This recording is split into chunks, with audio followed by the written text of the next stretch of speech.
मांग बढ़ने के बाद प्रदेश में गहराया बिजली का संकट। 3 इकाइयों में उत्पादन हुआ ठप, आपूर्ति होगी प्रभावित।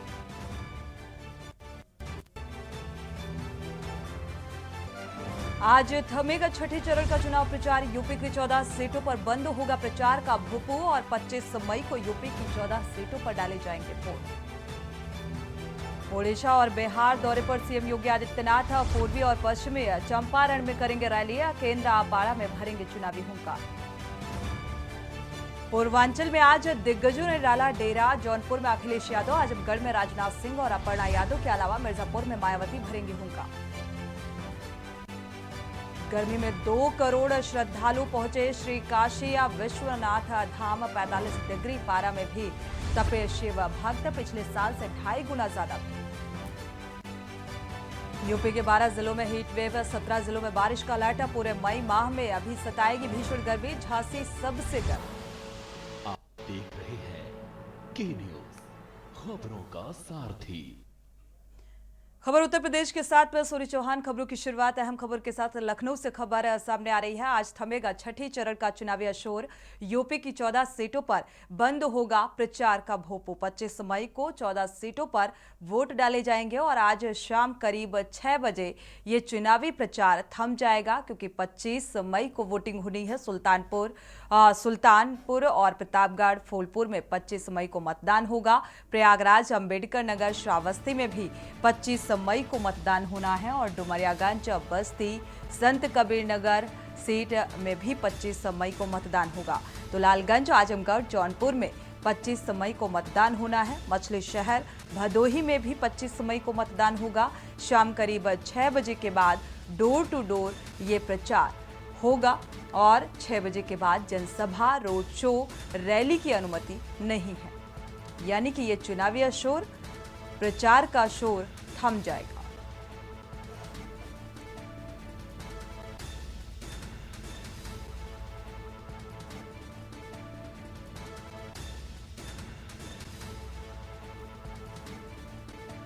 तो प्रचार का छठे चरण के मतदान को लेकर प्रचार का आज आखिरी दिन। 6 बजे के बाद प्रचार प्रतिबंधित।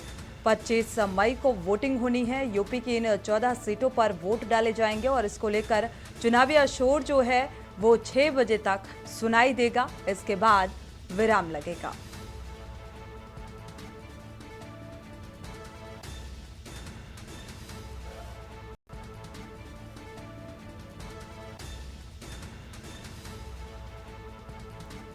संदीप मिश्रा इसी खबर पर जुड़े हुए हैं। संदीप, देखा जाए छठे चरण के मतदान को लेकर लगातार ताबड़तोड़ रैलियां की जा रही हैं हर एक दल की तरफ से, और 6 बजे के बाद ये चुनावी अशोर थमने वाला है। बिल्कुल, देखिए निश्चित तौर पे सोनी, जिस तरीके से आज जो है आखिरी चरण, छठे चरण का जो है आज जो है 5 बजे 6 बजे प्रचार प्रसार थम जाएगा। उसको लेकर के लगातार जो है सभी पार्टियां जो है, चाहे समाजवादी पार्टी हो या फिर भारतीय जनता पार्टी हो या फिर इंडिया गठबंधन में कांग्रेस हो, लगातार प्रचार प्रसार कर रहे हैं। वो आखिरी चरण को लेकर के प्रचार प्रसार करते नजर आ रहे हैं कि शाम 6 बजे तक प्रचार प्रसार जो है वो पूरी तरीके से थम जाएगा। और इसको लेकर के लगातार जो है, जो आज आखिरी दिन है, तो लगातार सभी जो है उन सीटों पर, लोकसभा की सीटों पर जो है प्रचार प्रसार करते नजर आ रहे हैं। माना जा रहा है कि संत कबीर नगर हो या फिर बस्ती हो या फिर आजमगढ़ हो, तो वहां पर सबसे ज्यादा प्रचार प्रसार देखने को मिल रहा है, जहां पर इनके प्रत्याशी जो है मैदान में उतरे। तो कहीं ना कहीं जो इंडिया गठबंधन है और भारतीय जनता पार्टी है, जो कांटे की टक्कर देखने को मिल रही है इस बार लोकसभा के चुनाव में, तो वो देखने को मिल रही है। हालांकि अपने अपने प्रत्याशियों को जिताने के लेकर के सभी राजनीतिक दल जो है, जो बड़े चेहरे हैं, वो मैदान में उतरते नजर आ रहे हैं। आजमगढ़ की अगर बात करते हैं तो आजमगढ़ में जहां पर यादव वोट बैंक अधिक है, तो वह कहीं ना कहीं जो वहाँ के मुख्यमंत्री हैं वो नजर आएंगे। तो यानी कि यादव वोट बैंक जो है वो पूरी तरीके से खींचते हुए नजर आएंगे। यानी कि ये माना जा रहा है कि मध्य प्रदेश के मुख्यमंत्री भी वहां पे आज अपना जनसभा को संबोधित करते हुए नजर आएंगे। तो इसी तर्ज पर जो है लगातार जो है सभी पार्टियां जो है वो लगातार अपने छठे चरण को मजबूत करने के लिए, अपने अपने प्रत्याशियों को जिताने के लिए पूरी ताकत आज झोंकने में लगे हुए हैं। बिल्कुल संदीप, लगातार चाहे सीएम योगी आदित्यनाथ का जिक्र किया जाए, चाहे प्रधानमंत्री नरेंद्र मोदी का जिक्र किया जाए, क्योंकि क्योंकि अब 2 चरण के ही मतदान बाकी रह गए हैं, छठे और 7वें चरण के। इसके बाद 4 जून का सभी को बेसब्री से इंतजार है, यानी कि रिजल्ट का। इससे पहले अपने अपने प्रत्याशी के समर्थन में जो है एक मजबूती और एक जनाधार पाने की कोशिशें और कवायदें नजर आ रही हैं, क्योंकि इस बार भी छठे चरण में भी जो है बेहद महत्वपूर्ण सीटें हैं संदीप। 14 सीटों पर मतदान होना है, चाहे लालगंज का जिक्र करें, जौनपुर का करें। जौनपुर का भी सियासी समीकरण जो है वो बेहद दिलचस्प है इस बार, आजमगढ़ का भी। तो यहाँ पर कितनी किसकी मजबूती देखी जाए, क्योंकि जैसे कुंडा के राजा भैया का एक दबदबा नजर आता है, वैसे ही जौनपुर का भी सियासी समीकरण इस बार नजर आ रहा है।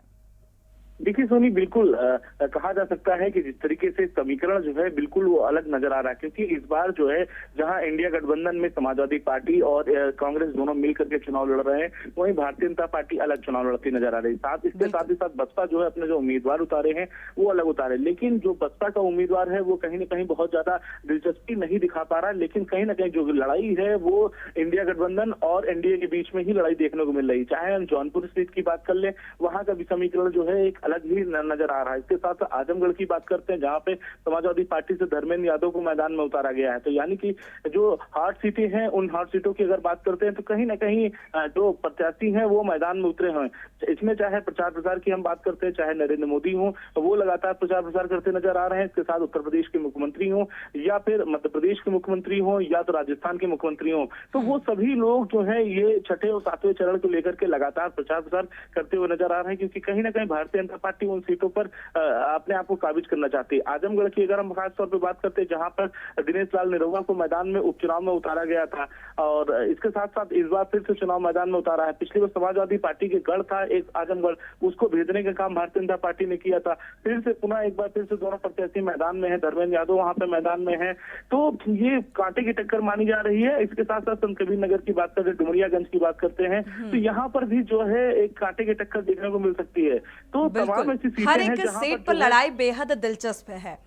शुक्रिया संदीप इस तमाम जानकारी को साझा करने के लिए। डुमरियागंज, बस्ती, श्रावस्ती, जौनपुर, आजमगढ़ में लालगंज में 25 मई को मतदान होने हैं, यानी कि उत्तर प्रदेश की 80 लोकसभा सीटें जो हैं बेहद अहम है, और छठी चरण में भी 14 सीटों पर मतदान है।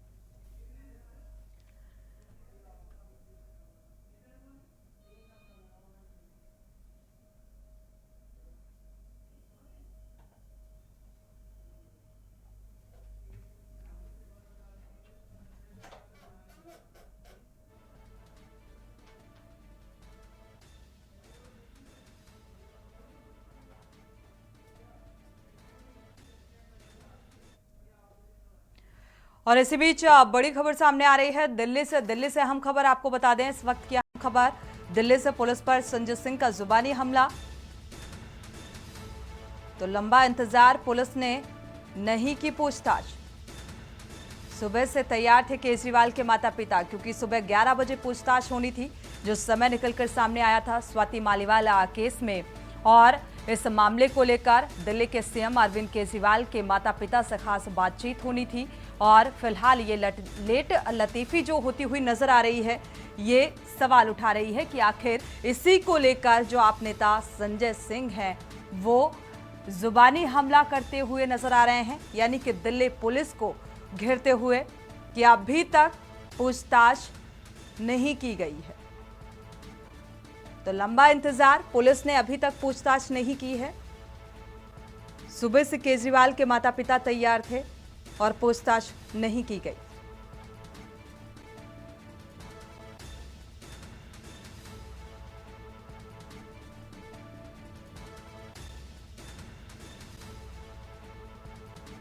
दरअसल आपको बता दें कि दिल्ली के सीएम अरविंद केजरीवाल के माता पिता से सुबह 11 बजे ये पूछताछ होनी थी, जो कि 1 बज चुका है और अभी तक ये पूछताछ नहीं की गई। इसी को लेकर आप सांसद संजय सिंह का ये जुबानी हमला सामने आ रहा है। प्रवेश शर्मा इसी खबर पर जुड़े हुए हैं। प्रवेश, आखिर क्या वजह निकलकर सामने आ रही है, अभी तक ये पूछताछ नहीं हो सकी है दिल्ली पुलिस की तरफ से?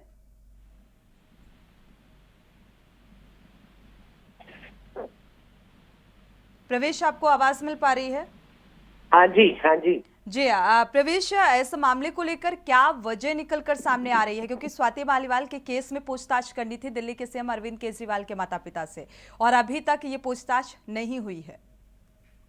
बिल्कुल, देखिए मैं आपको बता दूं कि अरविंद केजरीवाल के जो माता पिता हैं स्वाति मालीवाल के प्रकरण में पूछताछ होनी थी, लेकिन समय सुबह 11:30 बजे का दिया गया था। अरविंद केजरीवाल ने अपने माता पिताजी को तैयार कर अपने ग्राउंड में बैठा भी दिया था, लेकिन यह आई कि दिल्ली पुलिस आज माता पिता से पूछताछ नहीं की है और इसकी वजह जो है वो स्पष्ट दिल्ली तरफ से जो है की नहीं गई है। लेकिन आम आदमी पार्टी लगातार ये सवाल पूछ रही है कि अरविंद केजरीवाल के साथ साथ अब उनके माता पिता को भी परेशान करने की कोशिश की जा रही है। बिल्कुल, क्योंकि स्वाति मालीवाल का जो केस है, इस मामले में कार्रवाई को कैसे आगे बढ़ाया जा सके प्रवेश, इसी लिहाज से ये पूछताछ करनी थी, क्योंकि इसका दावा पहले ही अरविंद केजरीवाल कर चुके थे कि इस मामले में पूछताछ की जा सकती है। तो आखिर इसके पीछे की क्या वजह मानी जाए, क्योंकि लगातार अब सवाल इस बात को लेकर भी उठ रहे हैं कि आखिर जिस केस को लेकर जल्दबाजी या ये कहा जाए तमाम आरोप और प्रत्यारोप निकलकर सामने आ रहे हैं, जिस तरीके से आम आदमी पार्टी कह रही है कि भारतीय जनता पार्टी का यह षड्यंत्र है, आखिर पूछताछ में इतनी देरी क्यों फिर?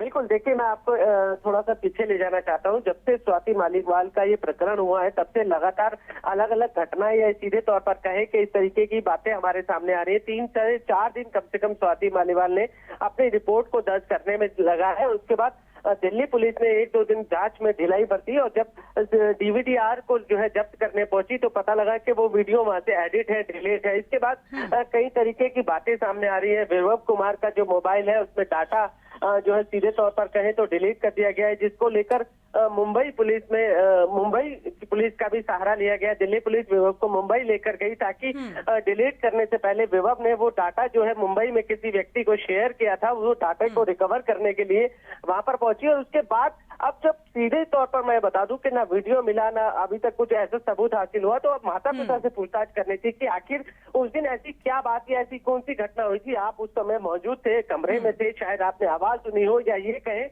कि कोई ऐसी घटना के बारे में कुछ क्लू दिल्ली पुलिस को मिल जाए तो इस संदर्भ में जांच करनी थी, पूछताछ करनी थी, लेकिन आज उसको शायद टाल दिया गया है। शुक्रिया। तो शुक्रिया प्रवेश इस तमाम जानकारी को साझा करने के लिए। और सवाल बेहद महत्वपूर्ण, और इसी बात को लेकर लगातार जो आप सांसद संजय सिंह हैं वो लगातार देखा जाए तो इस बात का जिक्र कर रहे हैं कि इतनी लेट लतीफी, यानी कि एक लंबे इंतजार के बाद पूछताछ दिल्ली पुलिस की तरफ से क्यों नहीं की गई, और इसी पर बरसते हुए नजर आए। तो नाराजगी आप नेता संजय सिंह की सामने आ रही है।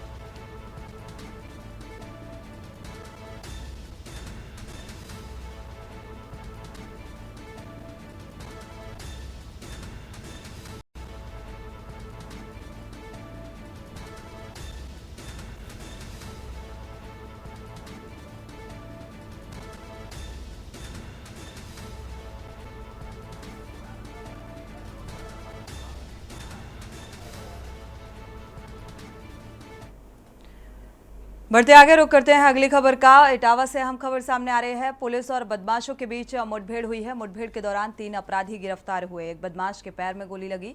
घायल अपराधी को जिला अस्पताल में भर्ती कराया गया है। थाना अगदिल क्षेत्र के अंतर्गत ये मुठभेड़ हुई है।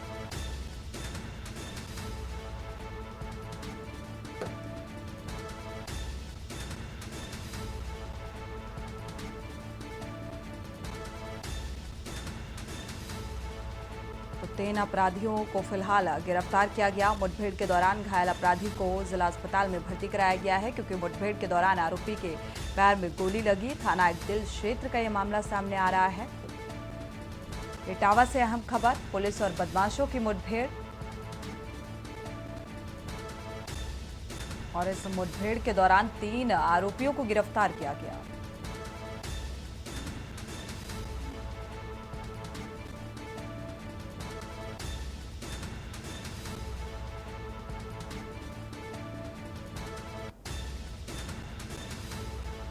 प्रमोद दीक्षित इसी खबर पर जुड़े हुए हैं संवाददाता। प्रमोद, क्या अपडेट इस मामले को लेकर? पूछताछ में कुछ और निकलकर सामने आया?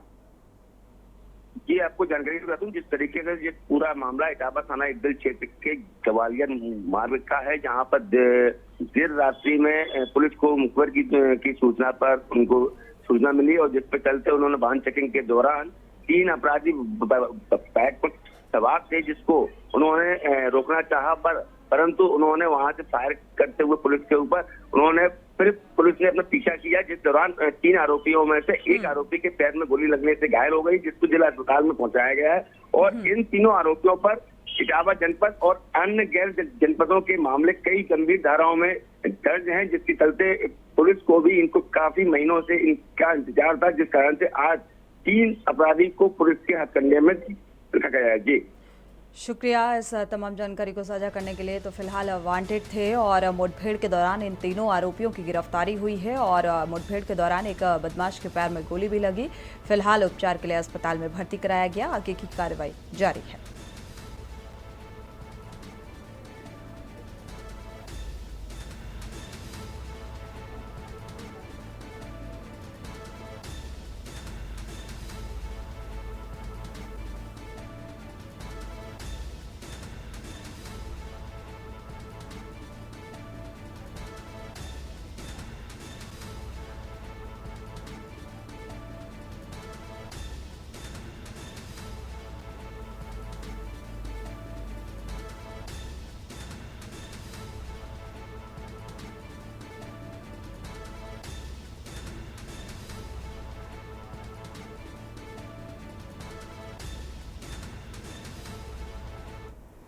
बुलंदशहर का रुख करते हैं। बुलंदशहर से हम खबर, तमंचे के साथ युवक का वीडियो सामने आ रहा है। फिल्म स्टाइल में तमंचे के साथ वीडियो वायरल किया।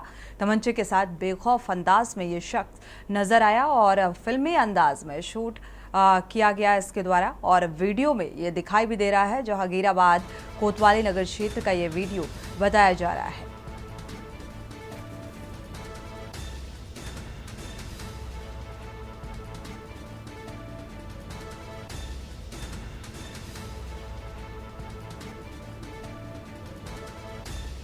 तमंचे के साथ इस युवक का फिल्मी अंदाज दिखा और अब इस फिल्मी अंदाज से भरा ये वीडियो वायरल हो रहा है।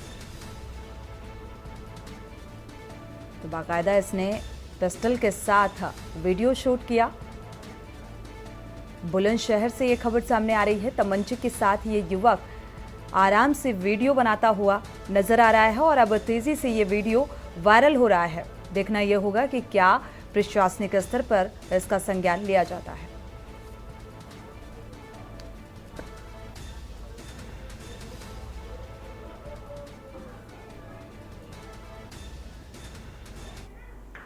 सीधे प्रतापगढ़ का रुख कर लेते हैं, जहां पर अखिलेश यादव पहुंचे हुए हैं, चुनावी जनसभा को संबोधित कर रहे हैं। सुनिए जरा।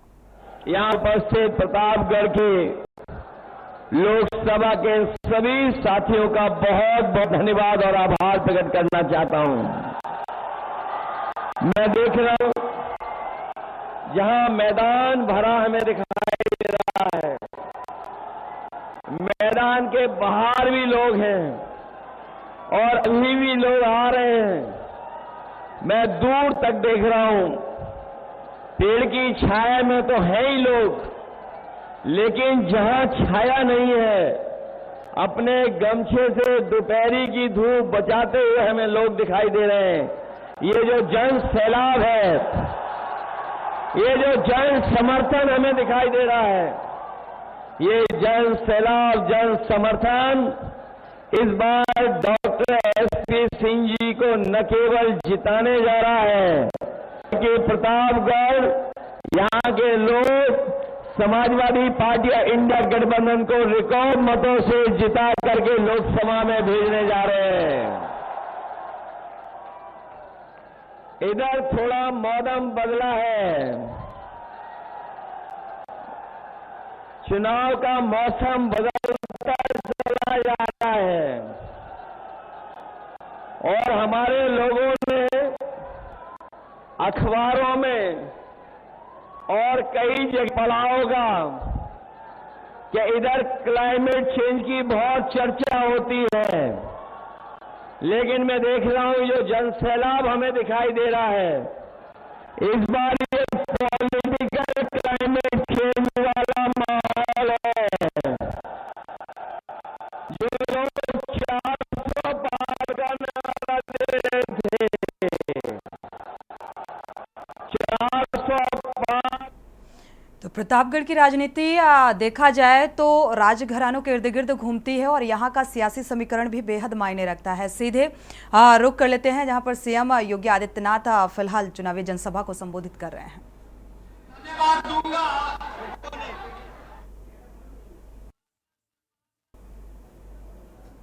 तोड़ करके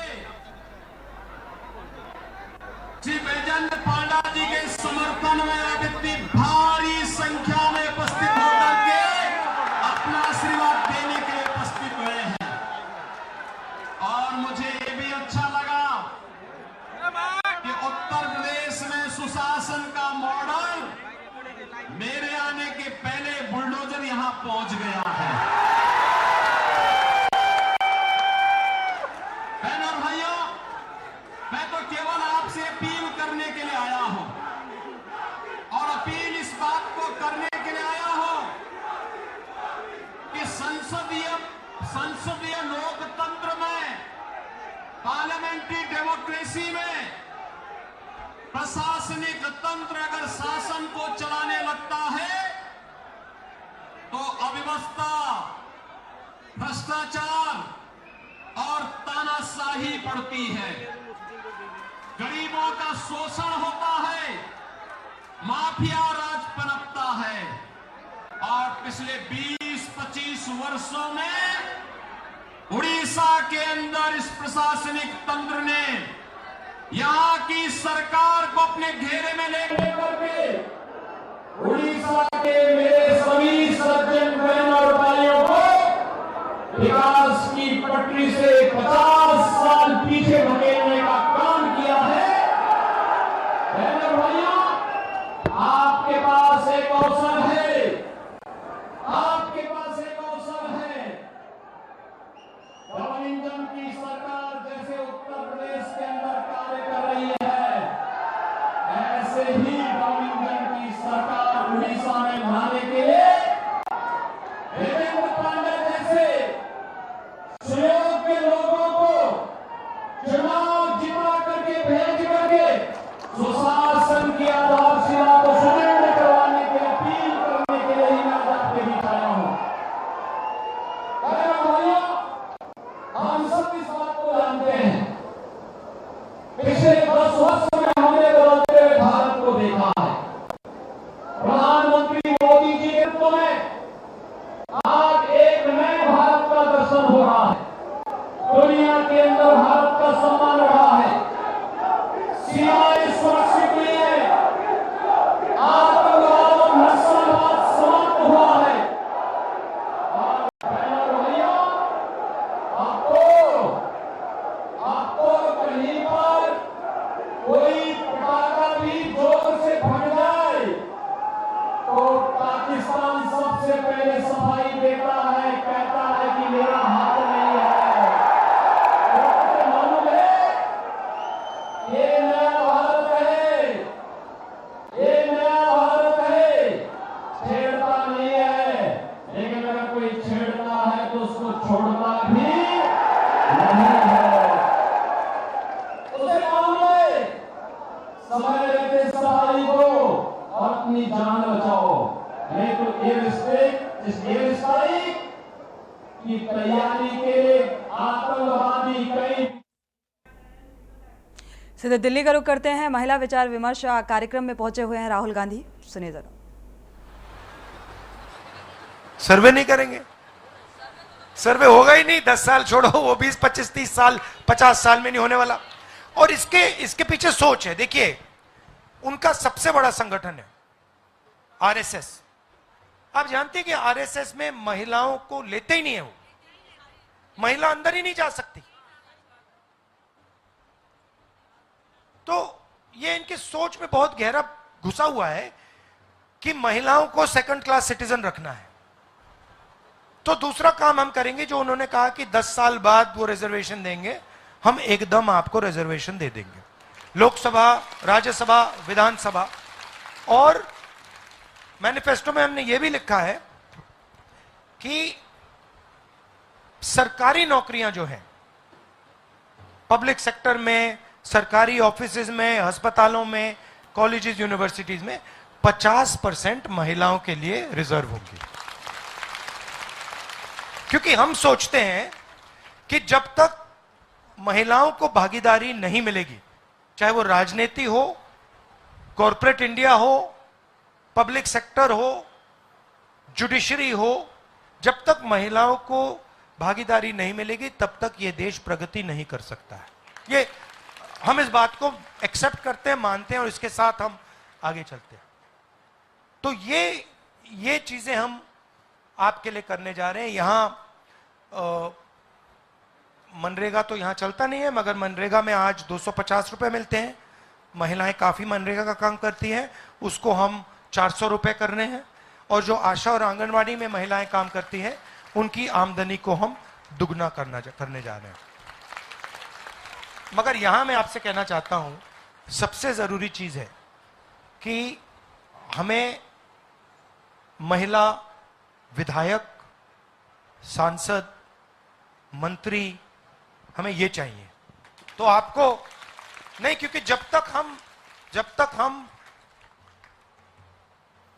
एमएलएज नहीं लाएंगे, एमपी नहीं लाएंगे, तब तक आपकी आवाज नहीं पहुंचने वाली। सीधी बात है। तो आपको प्रधानी में जगह मिल गई है। अब हम आपको राज्यसभा, लोकसभा, विधानसभा में जगह देंगे और फिर 50% हम चाहते हैं कि 50% महिला हो उसके अंदर।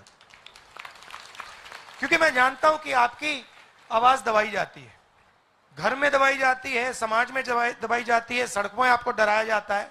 और इसको बदलने का यही तरीका है कि महिलाओं को भागीदारी मिले और महिलाएं दिखाई दें सब जगह। तो ये मैं थोड़ा सा आपको बताना चाहता था। अब आपके कोई सवाल हो उदित राज जी से, मुझसे, या आप कुछ कहना चाहती हैं, आप खुल के कहिए। नहीं, आप कह रही हैं वो हो गया खत्म, मैंने बोला नहीं।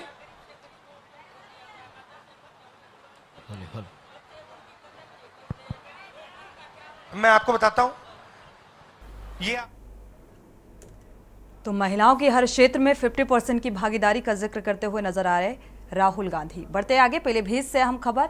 पुलिस को गश्त के दौरान एक बड़ी सफलता मिली है। पुलिस ने बरामद की बेशकीमती इमारती लकड़ी।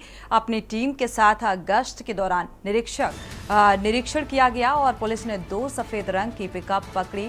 पन्नी से ढककर ले जा रहे थे ये इमारती लकड़ी और बिना परमिशन चोरी से ये ले जाई जा रही थी। और थाना करेली पुलिस ने फिलहाल आरोपियों के खिलाफ मुकदमा दर्ज कर लिया है।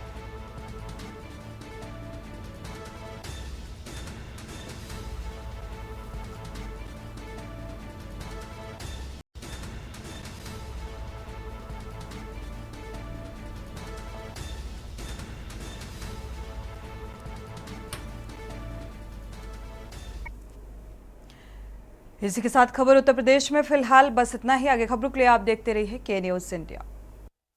इस कार्यक्रम के प्रायोजक करता है गोल्डी मसाले। और स्वाद ऐसा तो रिश्तों में गुस्सा कैसा। इस कार्यक्रम के प्रायोजक करता है राजश्री इलायची, टशन का जश्न। इस प्रोग्राम के प्रायोजक हैं सम्मकूल कूलर, जो हर दिल करे कबूल। सम्मकूल।